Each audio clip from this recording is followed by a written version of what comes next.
Buenas noches, ¿cómo están? Bienvenidos a Tertulia de Noche, gracias por acompañarnos a este su programa que compartimos con ustedes cada miércoles a esta hora con repetición los domingos a las 6 de la tarde. Hemos estado analizando todas las semanas la situación que vive el país, cómo se podría resolver la crisis fiscal, la situación social que estamos padeciendo y la incertidumbre que hay sobre todo a futuro. Pero esta situación no comenzó antes de la pandemia o el 6 de marzo que fue la pandemia.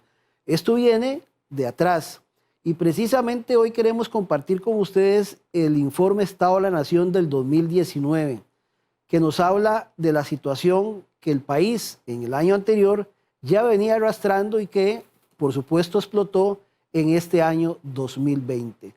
Vamos a compartir con ustedes esta charla de Guido Barrientos del informe Estado de la Nación, gracias a la Universidad Técnica Nacional, la UTN, que logró compartir con todos esos estudiantes esta charla a través de redes sociales y que nos permitió también compartirla con todos ustedes, que es la audiencia del programa Tertulia de Noche.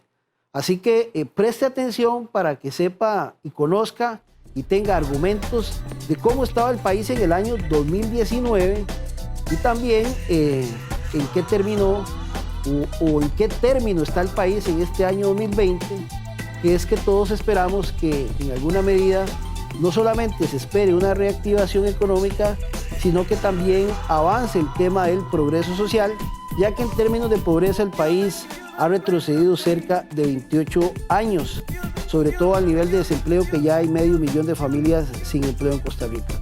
Así que los invitamos para que se sienten cómodos y vean Tertulia de Noche. Antes de eso, de ver a Guido Barrientos del informe Estado de la Nación, vamos a hacer una pausa comercial y ya regresamos.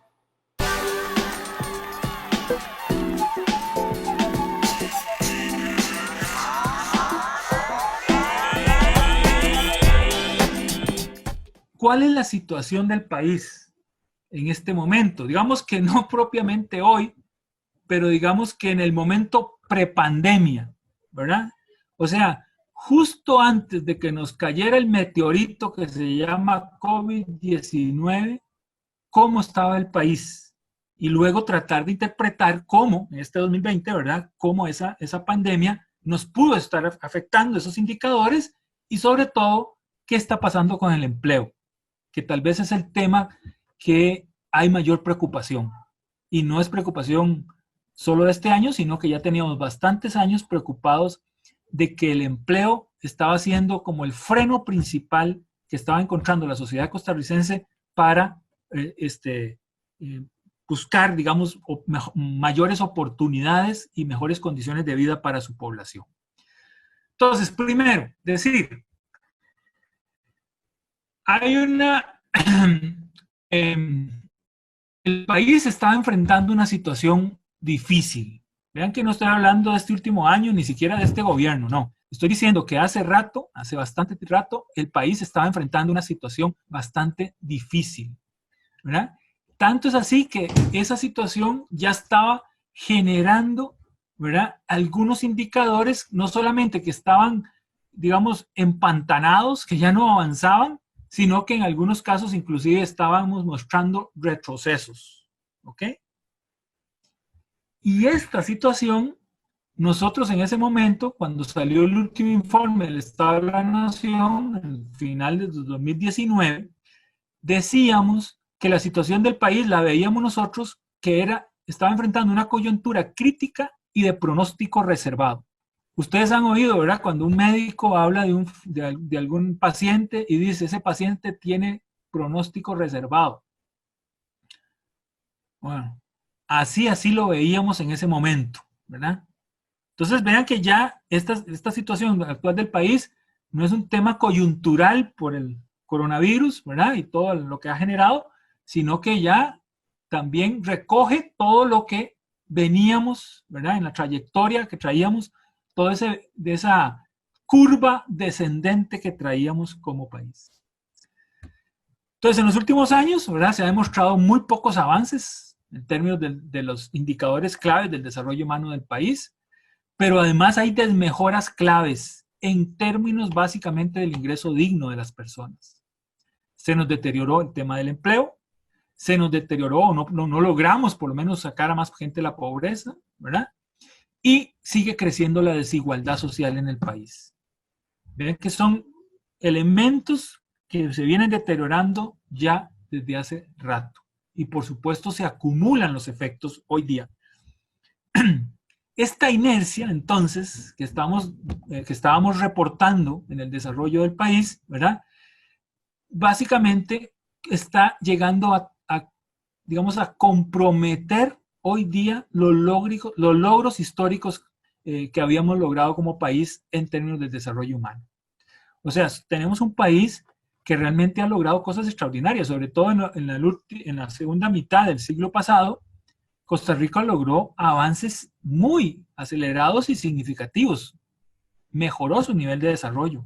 ¿Por qué? Porque mejoró las condiciones de salud para la población, mejoró el acceso a educación, mejoró la alimentación de la población, etcétera. Tuvo una serie de elementos. El agua potable también, el acceso a agua potable mejoró sustantivamente, y todos esos elementos realmente nos dieron un empujón muy grande hacia adelante en términos de desarrollo.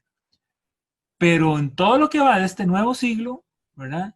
Lamentablemente no hemos hecho esfuerzos significativos por seguir adelante.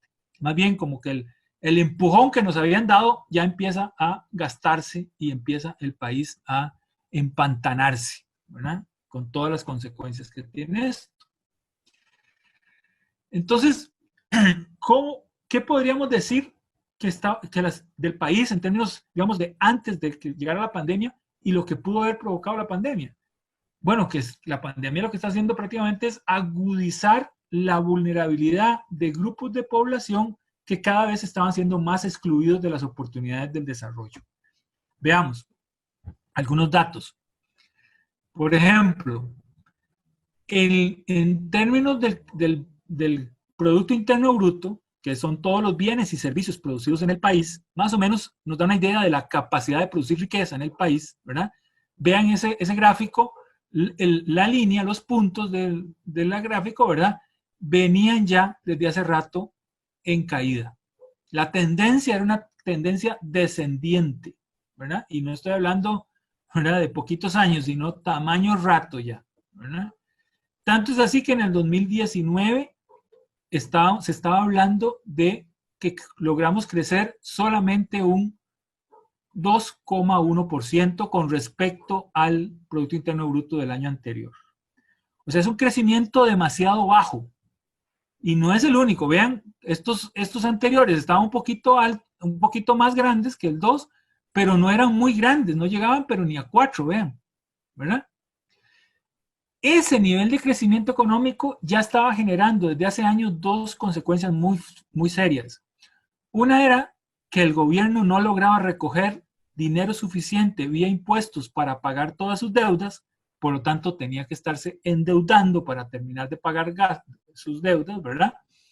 Y dos, que el sistema productivo en el país no estaba generando los empleos suficientes para darle trabajo a todos los costarricenses que necesitaban trabajo. Entonces, estos dos hechos ya desde hace rato venían y se venía acumulando su efecto, ¿verdad? También podría decir que si dividimos la economía costarricense digamos, en el motor de la economía nacional y el motor de las exportaciones, el motor de la economía nacional sería esa línea roja que se llama régimen definitivo, que es todos los bienes y servicios que se producen para el consumo nacional.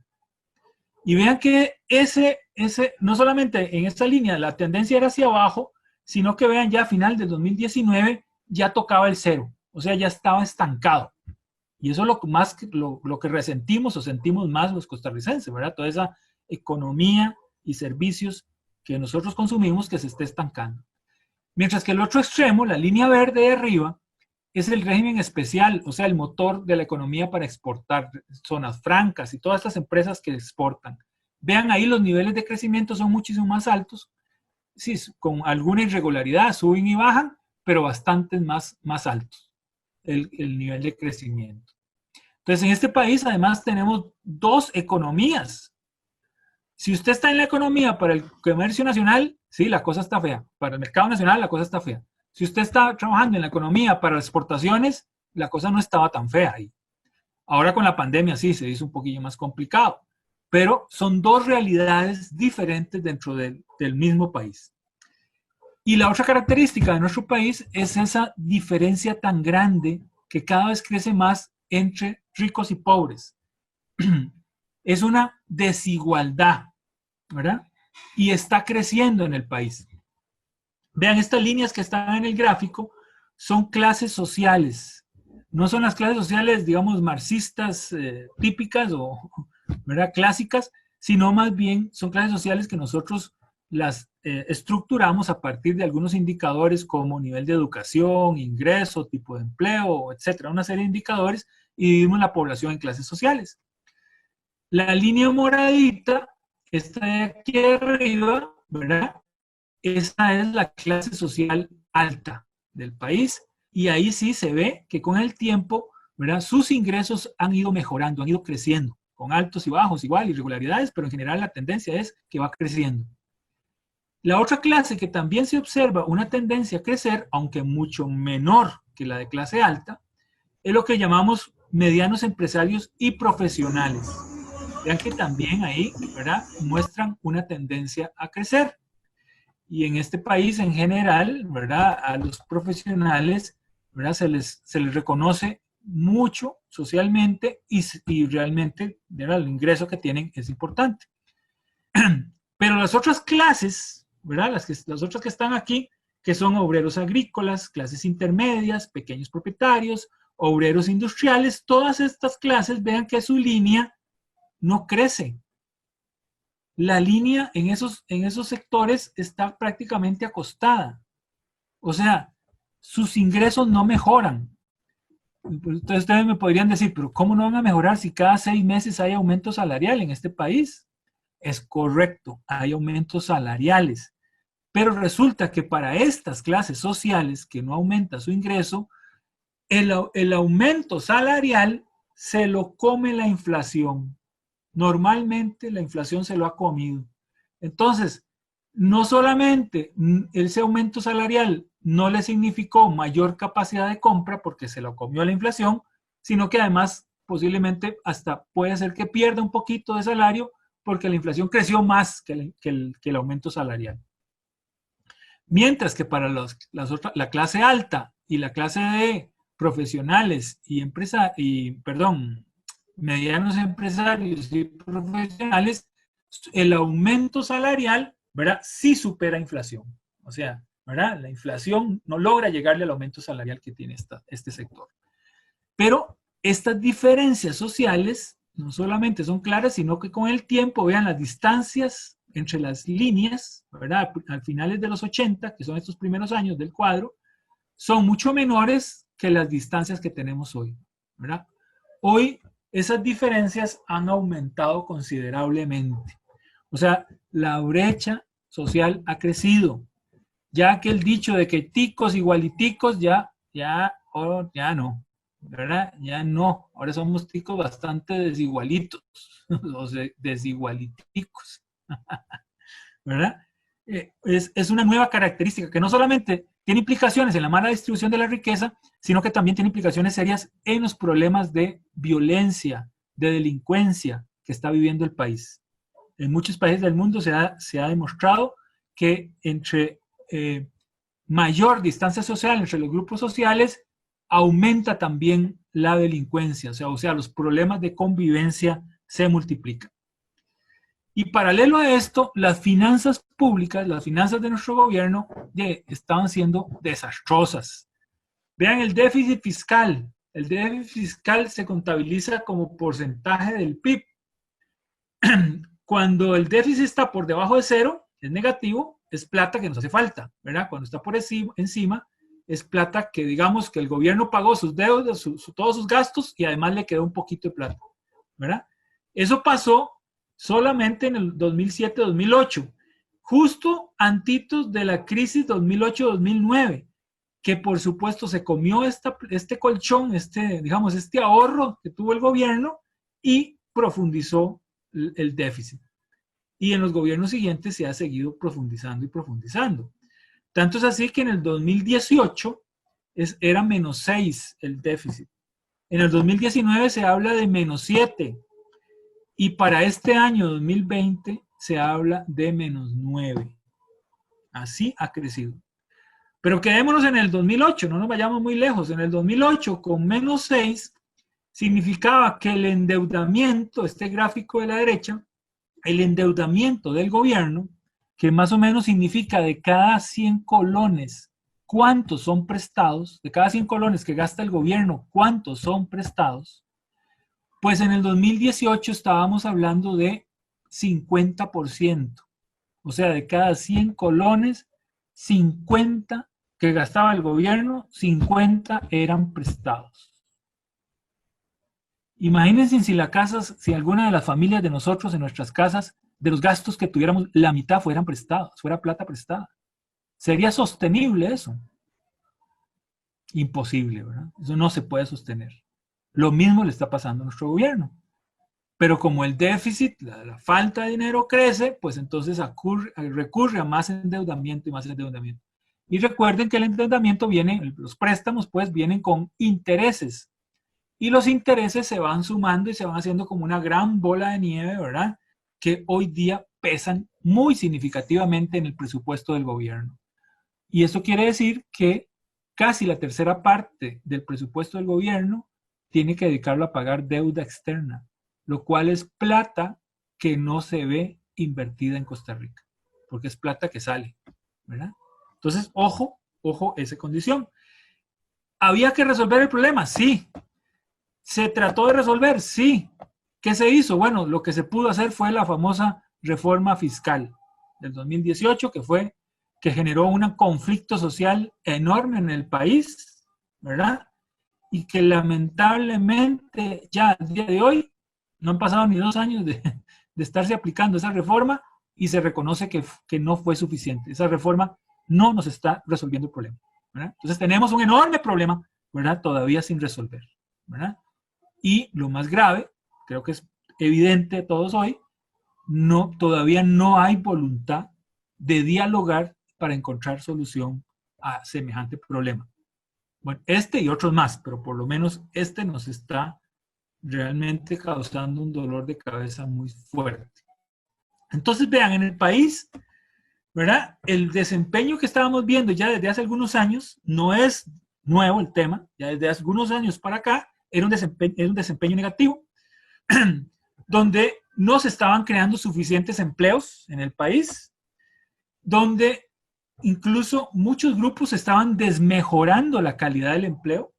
O sea, son grupos, digamos, que estaban trabajando tiempo completo y de repente ahora no solo trabajan 2 o 3 días a la semana o algunas horas por semana, o que no les pagan ni siquiera el salario mínimo, o que no les pagan garantías sociales, etcétera. Diferentes cosas que han deteriorado el empleo en muchos grupos.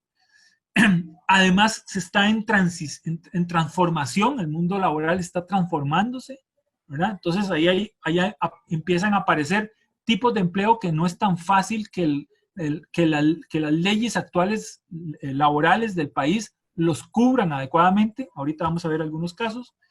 Y además también se desvincula, se rompe la relación entre crecimiento económico y empleo. Lo cual significa malas noticias porque podríamos recuperar el crecimiento económico, pero no así la cantidad de empleos, si no tomamos medidas, ¿verdad? Y a esta situación se le suma un problema coyuntural, ¿verdad? De fuerte desaceleración económica, ¿verdad? Por el coronavirus, ¿verdad? Por la pandemia. Pero además súmele en otra cosa, que también golpea el empleo fuertemente, ¿verdad? Que no es de este año, sino que ya cada vez viene presentándose más fuerte, que es lo que llaman la cuarta revolución industrial.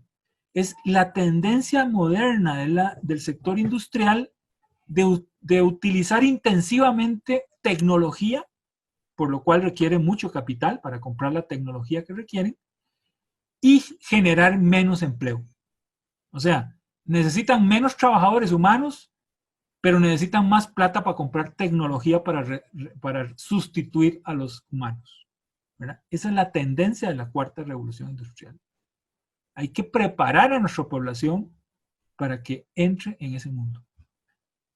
O por lo menos tengamos una alternativa, una propuesta a la TIC, digámosle así. Sobre los empleos que dije yo que se estaban transformando. ¿Ven? Hicimos un estudio del mundo laboral hoy en Costa Rica y lo típico en la legislación laboral costarricense es que habla de trabajadores y empleadores y en medio para establecer la relación y hay un contrato laboral, ¿verdad? Eso es lo típico en el sistema nuestro. Pero dentro, ahí hay muchas, digamos, hay muchos ejemplos de eso, pero encontramos cada vez un conjunto más grande de tipos de empleo que nosotros le llamamos zonas grises, porque es difuso, no se ve con claridad si hay empleo o no hay empleo ahí. Por ejemplo, caso típico, todo lo que son tecnologías, las plataformas tecnológicas, perdón, plataformas tecnológicas. Uber Eats, Globo, Didi, etcétera. Un montón de plataformas, ¿verdad? Que la gran pregunta es ahí, si usted está trabajando en esa plataforma, ¿usted es empleado de alguien? O sea, y si usted es empleado, usted está trabajando con Globo, usted es empleado de Globo, ok, ¿dónde está? ¿Quién es su patrón físicamente? ¿Quién es su patrón? ¿Dónde está ese patrón? Si hubiese algún problema laboral con ese trabajador aquí en Costa Rica, podríamos traer al patrón de Globo, al dueño de Globo a Costa Rica para que brinda cuentas. ¿Verdad? No, son nuevas situaciones, nuevos tipos de trabajo que sobrepasan la legislación nacional. ¿Verdad? Ahí tenemos que reconocer que tenemos problemas de ese nuevo tipo de trabajos. Y para redondear, en la parte laboral, pues cada vez está creciendo más la fuerza de trabajo en el país. O sea, la cantidad de gente que quiere trabajar en el país crece. Ahí está la línea, ¿verdad? Se ve claramente que crece. Pero las personas que logran conseguir trabajo, o sea, los ocupados, esos no crecen a la misma velocidad, ¿verdad? Vean que la fuerza de trabajo tiene una inclinación, la línea más fuerte que los ocupados. Entonces está creciendo más rápido, la gente que quiere trabajar crece más rápido que la gente que consigue trabajo. Entonces, ahí es donde el desempleo es el que se alimenta, es el que gana, es el que, ¿verdad? Se nutre porque más gente que busca trabajo, pero menos gente trabajando, no logra todo el mundo conseguir trabajo, pues entonces el desempleo aumenta. Y estamos hablando que a inicios del 2020, vean acá, el primer trimestre del 2020, o sea, ya en el momento en que la pandemia nos estaba cayendo encima, ¿verdad? El desempleo ya afectaba más o menos a 320,000 personas en el país. Una cantidad bastante significativa, sobre todo si pensamos que de cada uno de ellos depende una familia, pues entonces ahí nos estamos dando cuenta de la magnitud del problema que estábamos enfrentando. Por eso la tasa de desempleo en el país ha venido creciendo, les decía, no de ahora, sino desde hace rato, ya una tendencia ascendente, ¿verdad? Sostenida desde hace rato.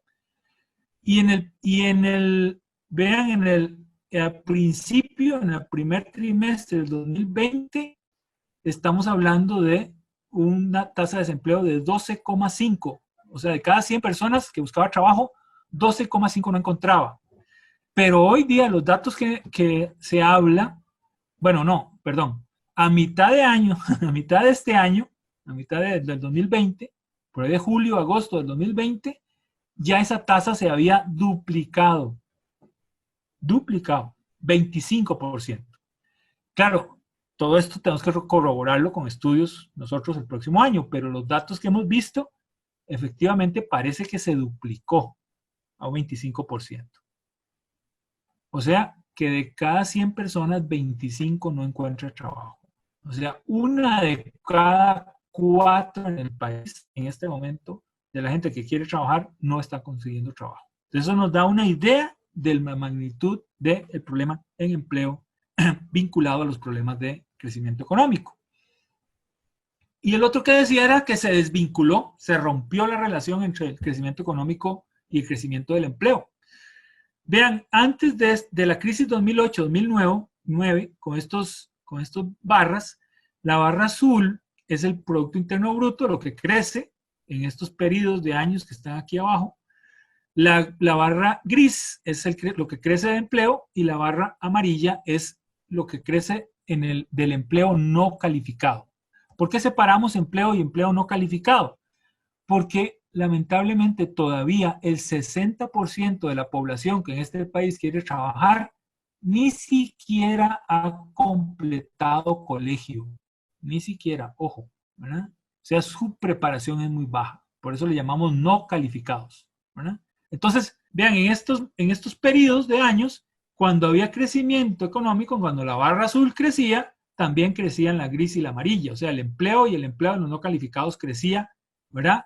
Un poquito cerca, un poquito por debajo, pero un poquito cerca del crecimiento del Producto Interno Bruto. Pero con la crisis del 2008-2009, no solamente se nos cae el Producto Interno Bruto, se cae el empleo terriblemente, pero además el empleo de los no calificados se volvió negativo. O sea, las personas no calificadas en una crisis son las primeras en perder el empleo y las últimas en recuperarlo. Eso pasó en el 2008-2009 y les garantizo que está pasando ahorita también, ¿verdad? Esos son el sector que más está sufriendo. Y vean, después de esa crisis del 2008-2009, el crecimiento económico no es muy fuerte, no es muy grande, pero se recupera, pero la generación de empleo y sobre todo empleo no calificado, ¿verdad? Nada que ver con estos niveles de crecimiento anteriores, sino muy paupérrimos o inclusive negativos. Entonces, ¿verdad? Aunque recuperemos crecimiento económico, si no tomamos medidas adecuadas, el empleo, ¿verdad? No va a crecer igual, no va a crecer al mismo ritmo. Frente a esa situación, la política gubernamental ha dicho, bueno, el mercado no está generando empleos suficientes, que cada uno haga su trabajo, haga su empleo, ¿verdad? O sea, háganse emprendedores, fomenten su propia empresa, hagan su propia iniciativa empresarial. De ahí uno podría decir, sí, sí, cierto, pareciera lógico, no, es necesario que fortalezcamos el emprendedurismo en el país, ¿verdad? Sin embargo, cuando uno ve el aparato estatal de las más de 300 instituciones que tenemos, uno puede, todas estas que pusimos aquí, uno diría que estas son las instituciones principales del aparato estatal que tienen que ver con el emprendedurismo, con fortalecer las iniciativas de emprendedurismo que surgen en el país. Y vean que digamos, el gobierno lo que ha tratado para ordenar a todas estas instituciones y ponerlas a trabajar en una sola dirección, su principal esfuerzo ha sido crear 2 ministros sin cartera, o sea, 2 coordinadores, digámosle así, de parte del Estado, o del gobierno, perdón. El ministro de Economía y el ministro del sector económico y el ministro de coordinación con el sector productivo, con las cámaras principalmente, ¿verdad? Sin embargo, cuando uno ve los resultados de ese esfuerzo de tratar de poner a todas las instituciones que vayan en un solo sentido y apoyen a los emprendedores, yo digo que es como, la imagen que se me viene a la mente es como arriar una manada de gatos en plena avenida Segunda. Usted empieza con todos los gatos, pero al final le llegan 2 o 3, ¿verdad? Eso es lo que nos está pasando. No estamos, a pesar del aparataje institucional que tenemos, no lo estamos ordenando para que apoyen efectivamente a los emprendimientos. Y lamentablemente la gran mayoría de emprendimientos en el país son estos que llamamos microemprendimientos o microempresas, ¿verdad? Esas que están en la línea azul aquí abajo, ¿verdad? Esos micro son la gran mayoría de emprendimientos y solamente son tan pequeños, digamos, que solo le dan trabajo máximo a 5 personas. Y normalmente muchas de estas personas son de la misma familia. O sea, muchos son emprendimientos casi que familiares. Pero esta línea lo que nos dice es la sobrevivencia de esas empresas en el tiempo, ¿verdad? A través de los años. Y esas microempresas son las que menos sobreviven. ya en 6, 7 años, la mitad, ¿verdad? La mitad de esas han muerto. ¿Por qué esa mortandad tan alta? Por esa falta de ese ecosistema de apoyo a las microempresas, ¿verdad? Porque para que una empresa se fortalezca no es solamente que digamos que se le dé el apoyo financiero para que entre a caminar, ¿no? También hay que asesorarla en la parte tecnológica, en la parte de mejoramiento de la productividad, en la parte de mejoramiento de la administración, en la parte del mercadeo, del manejo de redes sociales. Me explico, es un montón muy amplio de temas que todos convergen e influyen en si una microempresa sobrevive o no. Y no, pareciera que no estamos logrando darle el acompañamiento adecuado para que este tipo de microempresa, ¿verdad?, pueda sostenerse en el tiempo y mantenga el empleo que generó, ¿verdad? Entonces ahí tenemos una debilidad importante. El otro problema que tenemos es que la estructura productiva, digamos, uno puede organizar las actividades económicas por muchas formas, depende de digamos, las razones o los argumentos que usted utilice. Pero en este caso quisimos ordenarlas ¿verdad?, por dos criterios básicos. Uno es los encadenamientos productivos. Encadenamientos productivos significa o está vinculado con cuánto una empresa produce para que otra empresa sean los insumos de otra empresa. O sea, cuál es el nivel de vinculación entre las empresas. Y esa vinculación puede ser, se ha catalogado, no vamos a entrar en detalles, pero se ha catalogado de clave, estratégico o impulsor. Cualquiera de estas tres es un buen nivel de encadenamiento o de relaciones entre las empresas. Mientras que esta último es independientes, serían las empresas que funcionan pero que no tienen mayor relación con otras empresas, ¿verdad? Y el otro criterio de clasificación es qué tanto multiplican el trabajo. Entonces, hay empresas que multiplican mucho el trabajo, otras que lo más o menos y otras que muy bajo. ¿Cuál sería la situación ideal para nosotros, para este país hoy día? Lo ideal sería que la mayoría de las actividades económicas que estemos desarrollando estuvieran en estas tres casillas y aquí arriba. Digamos, esta matriz, ¿verdad?, que hemos construido entre estos dos criterios, deberían estar la mayoría de las actividades económicas aquí, en estos tres casillas. ¿Por qué?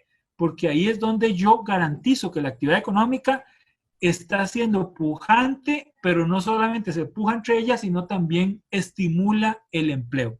Ahora, ¿cómo es la realidad nuestra? Vean, la mayoría de las actividades económicas, cada bolita de estas es una actividad económica, ¿verdad? Obviamente, entre más grande la bolita, mayor es esa actividad económica. Pero la gran mayoría de nuestras actividades económicas está aquí, en bajo multiplicadores de empleo. Y muchísimas de ellas están en el sector independiente para peores, ¿verdad? En esta columna. Uy, perdón. Entonces, ojo, ¿verdad? Ahí la misma estructura productiva, la misma configuración de las actividades económicas que hemos venido construyendo en el tiempo, hoy día opera en contra de nosotros porque no nos está generando suficiente, digamos, estímulo para que se generen más empleos en esta economía. Además, los empleados, o el efecto del desempleo, ¿verdad?, no es igual en todos los sectores sociales. Vean, este trabajo ya es viejito, es del 2017, pero nos muestra una realidad importante, que es que cuando hablamos de empleo, no podemos pensar que esa situación es pareja para todo el mundo, no. En las condiciones peores de desempleo las tienen algunos grupos. ¿Cuáles? Grupos particularmente jóvenes, ojo, jóvenes, ¿verdad? Jóvenes incluso con preparación, hoy día salen al mercado y están teniendo serios problemas para conseguir trabajo, ¿verdad? Que si alguno de los jóvenes que nos oye ya ha buscado trabajo y le han dicho que no, posiblemente la razón del por qué le dijeron que no es porque usted no tiene experiencia. Pero vean que ustedes podrían contestarle perfectamente, no tengo experiencia porque usted no me ha dado trabajo. Deme trabajo para que vea cómo gano experiencia. ¿verdad? No, la verdad es que los empleadores están diciendo que no, a los jóvenes que no tienen experiencia porque lo que tienen hoy día es que ofrecen un puesto de trabajo y no hay 2 o 3 personas interesadas, no, hay una fila, una enorme fila de gente interesada en ese puesto de trabajo. Entonces los empleadores se han vuelto, digamos, más exigentes o más delicados para escoger. Y a los jóvenes les dicen fácilmente, usted no tiene experiencia, por eso no lo contrato. Pero también las microempresas se han perdido mucho trabajo y hablamos por qué esas microempresas no están sobreviviendo en el tiempo. Mujeres, las mujeres siguen teniendo desventajas importantes en esta sociedad, ¿verdad? Y ahorita vamos a ver más en detalle. Y trabajadores no calificados, que es el otro grupo que ya dijimos que en una situación de crisis, ¿verdad? Pues son los primeros en perder empleo y los últimos en conseguir trabajo. Vean mujeres en particular. Esta es la tasa de participación femenina en todos esos países. La tasa de participación significa que por cada 100 mujeres en capacidad de trabajar, ¿cuántas están trabajando? Ojo, pero insisto en esta idea, trabajo, estoy hablando trabajo remunerado, porque eso es lo que se entiende, ¿verdad? Técnicamente cuando se habla de trabajo, aunque sabemos que muchísimas mujeres trabajan en la casa, les sobra el trabajo, pero no ven ni un 5, ¿verdad? ¿Ok? Pero estas mujeres están en capacidad de trabajar y están en el mercado laboral, trabajan por un salario, ¿verdad? Vean, de 1997, el triangulito azul, a 2017, la bolita anaranjada, hubo una mejora importante en Costa Rica. Así cada vez hay mayor cantidad de mujeres que ingresan al mundo laboral. Pero todavía estábamos por debajo de esta línea verde que es el promedio internacional. Y muy por debajo de esta otra línea más gruesa, más grande, los puntos, ¿verdad? Que es el promedio europeo, donde la situación de la mujer está mejor, ¿verdad? Y aquí está perdiendo todo Costa Rica, porque si la población somos mitad hombres y mitad mujeres, pues entonces las mujeres es la mitad de la fuerza de trabajo en este país. Pero muchísima de esa mitad no está en el mundo laboral, no está aportando, ¿verdad? A la generación de, ¿verdad? En el país. Y entonces, vean aquí, la tasa de participación laboral de las mujeres apenas 42,7, mientras que de los hombres es 72. O sea, por cada 100 hombres, 70, digamos, casi 73 están trabajando y por cada 100 mujeres casi 43 están trabajando. Todavía el mercado laboral costarricense es muy masculino. Sin embargo, ojo esta característica. Cuando hablando de la preparación o la educación de las personas ocupadas, ¿verdad? Que tengan secundaria o más, las mujeres superan a los hombres, ¿verdad? Las mujeres en este país tienden a tener mayor cantidad de años promedio de educación. Eso es un logro reciente, pero muy significativo para las mujeres. Estudian más que los hombres. Pero ojo, compañeras, lamentablemente, cuando salen al mercado laboral, la tasa de desempleo es muchísimo mayor que la de las mujeres que la de los hombres. En este año 2018, la tasa de desocupación era como de 11, por aquí más o menos, ¿verdad? Pero vean que baja era la de los hombres y la de las mujeres estaba por encima del promedio nacional. Entonces estudian más, pero les cuesta más conseguir trabajo. Y la última injusticia es que cuando reciben un salario en la empresa privada, porque en las instituciones estatales hay, digamos, mucho mejor regulación de esto, pero en la empresa privada es típico, ¿verdad?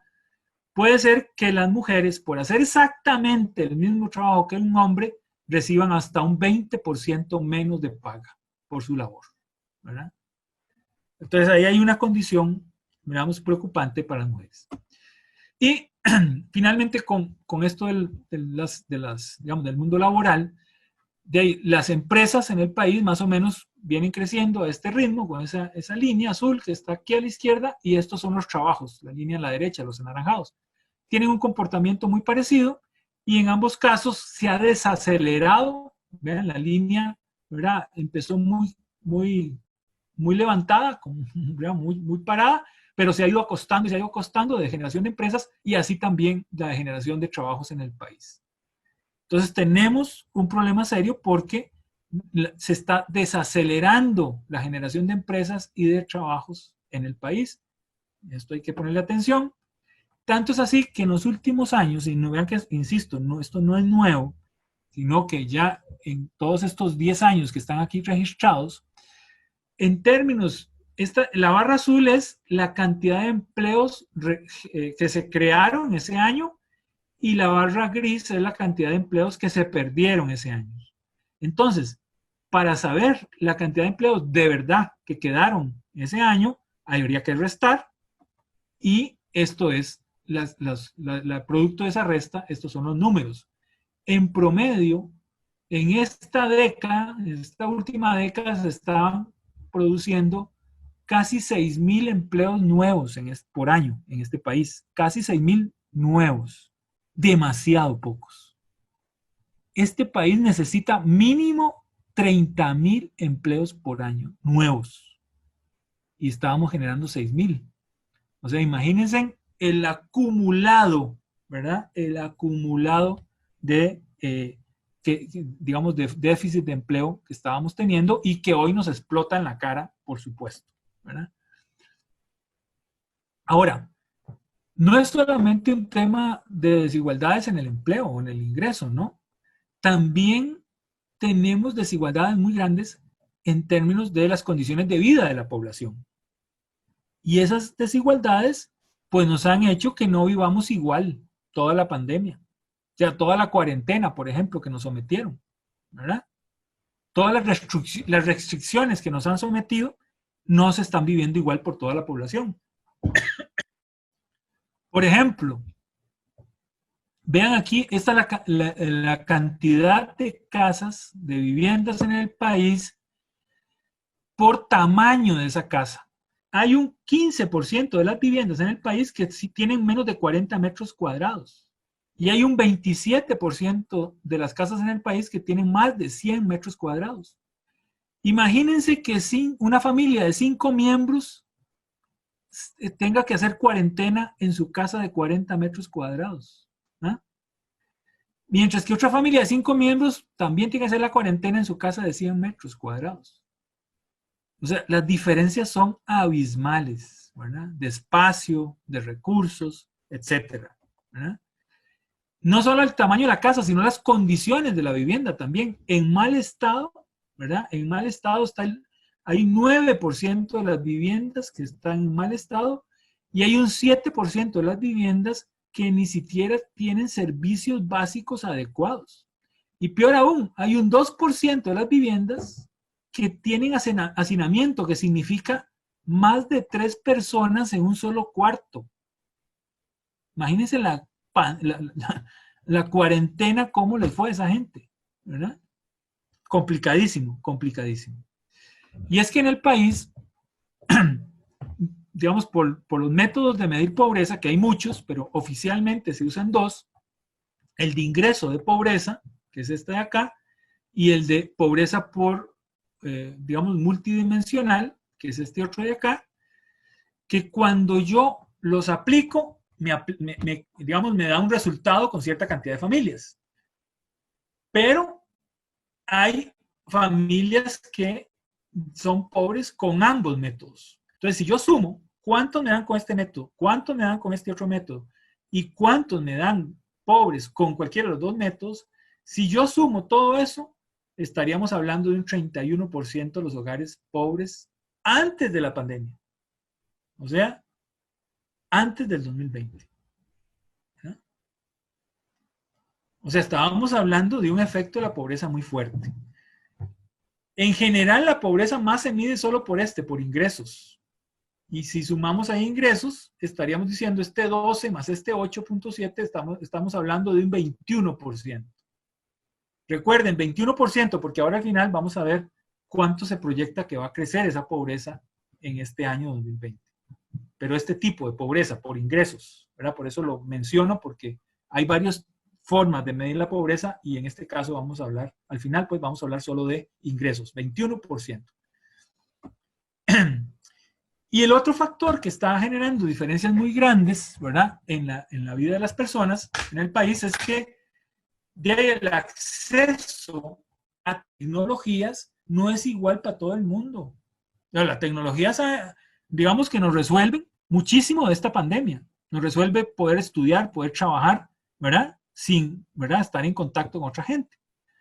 Pero cuando dividimos la población en quintiles, que significa dividir la población, hacer una fila de gente, digamos, ordenada del que menos gana hasta el que más gana, y esa fila la partimos en 5 grupos, ¿verdad?, con la misma cantidad de gente cada grupo, pues el primer quintil, esto que están aquí a la izquierda, es el grupo de menos recursos en el país, y el quinto quintil, este es el de menos recursos, ¿verdad? Y este es el quinto quintil, que sería el 20% de las familias con más recursos en el país. Y vean solamente el dato de si tienen o no tienen computadora, ¿verdad? Obviamente las familias con menos ingresos, muy pocas tienen computadora, mientras que las familias que tienen mucho más ingresos, casi todas tienen computadora. Bueno, ¿cómo estarán haciendo los hijos de estas familias del primer quintil, o sea, el 20% más pobre de este país? ¿Cómo estará haciendo para que sus hijos puedan atender todas las tareas, lecciones, prácticas, etcétera, que los profesores les están mandando en este momento, que requerirán tecnología para acceder a ellas, ¿verdad? Posiblemente muchos están viendo la cosa muy complicada. De hecho, el 48% en total de las viviendas del país carece de internet. Ni siquiera tiene internet, ¿verdad? Claro, los celulares ahora, los smartphones, están muy, muy distribuidos, ¿verdad? Y uno pensaría que posiblemente es el medio principal por el cual las personas acceden a internet. Pero imagínense a un muchacho haciendo una tarea en su teléfono celular. Debe ser complicada la cosa. Ahora, ¿qué esperaríamos de este 2020, después de esta pandemia, o en medio de esta pandemia? Bueno, el Estado de la Nación no tenemos bolita de cristal para adivinar el futuro, no. No hacemos, digamos, escenarios posibles, porque eso es, digamos, muy relativo. Pero otras instituciones sí lo hacen, otros entes internacionales sí lo hacen. Por ejemplo, la CEPAL hizo la siguiente predicción. Estoy hablando de datos de julio de este año, ¿verdad? Yo les garantizo que para hoy la cosa ha cambiado, pero para julio tenemos datos para julio del 2020. Para julio del 2020, la CEPAL decía que posiblemente en Costa Rica la pobreza extrema iba a crecer un 17%, 17,5%. La pobreza extrema hoy día significa las familias que no tienen plata ni para comprar comida, que es como un 7%, casi un 7% de las familias del país. Eso significaría que según esta predicción, ¿verdad?, 7% más 17 crecería a 24 o 24,5% de familias que caerían en pobreza extrema. La pobreza total significan las familias que no tienen ingresos suficientes para comprar la canasta básica, y ahí está comida, pero también está vestido, transporte y otras cositas. Bueno, esa pobreza hoy día es la que estaba hablando yo antes, que por pobreza por ingreso se calculaba en el 2019 21% de los hogares. Esa pobreza, dice CEPAL, que va a crecer 15%. O sea, que por lo menos a final del 2020 tendríamos entonces esa predicción, tendríamos 21 más 15, 36%. Mínimo, diría yo, porque posiblemente a esta altura la cosa se ha deteriorado más, ¿verdad? Y entre más pues, tiempo duremos en encontrar soluciones a los problemas nacionales, más costo social vamos a tener. El coeficiente de Gini se refiere a esa distancia entre ricos y pobres, ¿ok? Y esa CEPAL dice que va a crecer en 2%, o sea, va a aumentar aún más la diferencia o la brecha entre ricos y pobres, y que el Producto Interno Bruto, el crecimiento del Producto Interno Bruto, el crecimiento de la riqueza en el país, no va a crecer, sino que va a decrecer en menos 4%. Vean, menos 4%. ¿Cuánto fue lo que el 2019 creció el Producto Interno Bruto? ¿Se acuerdan? 2%. Y ahora dicen que va a decrecer este año, va a decrecer en 4%. Significaría entonces que 2 menos 4 quedaría en menos 2, ¿verdad? O sea, decrecería, el Producto Interno Bruto este año más bien decrecería un menos 2%. Y cuando hay decrecimiento del Producto Interno Bruto, los economistas la llaman recesión. Estamos a las puertas de una recesión, ¿verdad? Con todo lo que eso implica en términos de mayores problemas económicos y mayores problemas de empleo. Entonces, la CEPAL lo que dice es que ha habido un encadenamiento de cosas. Está creciendo la deuda del gobierno porque no logra recoger suficiente plata para pagar sus gastos, entonces tiene que pedir prestado. Pero a la vez, ¿verdad? Esto, el déficit fiscal y la deuda pública la están haciendo más grande porque no estamos logrando cubrir adecuadamente esos huecos. Todo esto nos pone en las puertas de una recesión económica y el empleo va a seguir alto, bastante alto, el desempleo, ¿verdad? Lo único nuevo, relativamente bueno de esta cadena es que cada vez estamos utilizando más intensamente nuevas tecnologías. Que la verdad es que no son tan nuevas, porque ya Zoom y Internet y toda esta cosa que estamos usando ahora ya existía antes. Pero ahora, digamos que la pandemia nos ha obligado a usarla intensamente, ¿verdad? Toda esa tecnología para lograr romper un poco las barreras que nos impone la cuarentena y todas las restricciones, etc. Esto es lo que entonces posiblemente va a pasar. La tasa de ocupación va a disminuir, la tasa de desempleo va a aumentar y el subempleo también va a aumentar. Entonces, para cerrar, decir que las brechas sociodemográficas entre los hogares del país, ¿verdad? De ahí están generando diferencias importantes para vivir la cuarentena y para enfrentar la situación sanitaria y las medidas que se aplican, ¿verdad? Depende mucho de dónde viva usted, cómo viva usted, con quién viva usted, cómo usted está enfrentando hoy día esa pandemia. Y además señalar que efectivamente está habiendo un fuerte impacto económico, muy duro, ¿verdad? Que ya veníamos en una situación delicada, pero que la pandemia nos hizo, digamos, de pique, darnos contra la nariz, ¿verdad? Pero que no debemos olvidar que a la par de ese fuerte impacto económico, también estamos teniendo impacto social muy fuerte e inclusive, podríamos decir, impacto en la salud mental de la población. Por lo tanto, si queremos salir un poco, levantar la cara y respirar, empezar a salir de este hueco que estamos, la reactivación económica es fundamental, sí, pero no es solo reactivación económica lo que necesitamos preocuparnos. Tiene que haber reactivación económica y reactivación social. Ambos elementos son fundamentales para lograr, ¿verdad?, recuperar otra vez el terreno que hemos perdido fuertemente en los últimos años y que esta pandemia nos hizo todavía perder mucho más. Por eso decimos, con esta imagen que es la portada del último informe, el Estado de la Nación 2019, decimos que es como tener una caja en la mano y en esa caja adentro va Costa Rica. Y la caja dice, en grandes letras rojas, dice frágil. Por lo tanto, el mensaje es, manéjese con cuidado. O sea, la situación está tan frágil, tan delicada en el país que tenemos que tener mucho cuidado de qué hacer y qué no hacer, de qué medidas implementar, de qué decisiones tomar.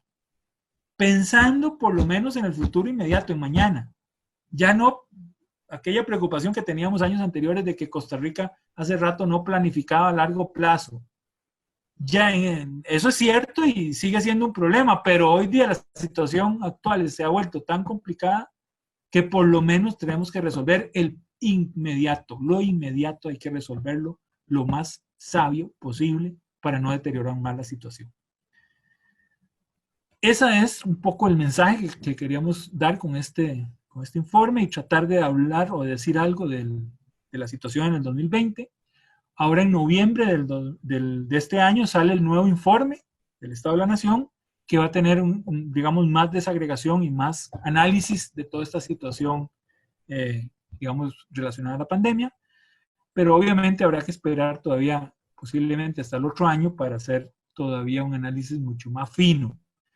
Pero ya con lo que hemos visto, yo creo que es obvio, ¿verdad?, que el país no era que venía bien y que la pandemia nos hundió, no. Veníamos mal y la pandemia nos hizo todavía caernos más rápido. Por lo tanto, es necesario, hay una responsabilidad histórica en todos los actores sociales y políticos de este país para encontrar las mejores soluciones y los caminos de diálogo que nos lleven a que Costa Rica vuelva a la senda del desarrollo. Bien, ustedes conocieron el informe de Estado de la Nación del año 2019. Guido por lo menos deja una expectativa que todos es la que esperamos, que esto se recupere, que nuevamente no solo se reactive la economía, sino que también se pueda reactivar el empleo y con él recuperar el índice de progreso social. Esperaremos el informe de Estado de la Nación de este 2020, ya que ellos lo hacen cada año. En el caso del 2020 lo esperaremos en el 2021 y también veremos qué resuelve el presidente de la República, ya que el país está en una crisis política, sobre todo hay una crisis económica y también una situación social muy complicada. Y vamos a ver qué es lo que pasa. Así que seguiremos analizando en Tertulia de Noche toda esta situación, esta coyuntura nacional que vive Costa Rica. Así que los esperamos la próxima semana a partir de las 9 de la noche aquí en Canal 14. Recuerde, Tertulia de Noche, miércoles a las 9 y se repite los domingos a las 6 de la tarde. Los esperamos, chao.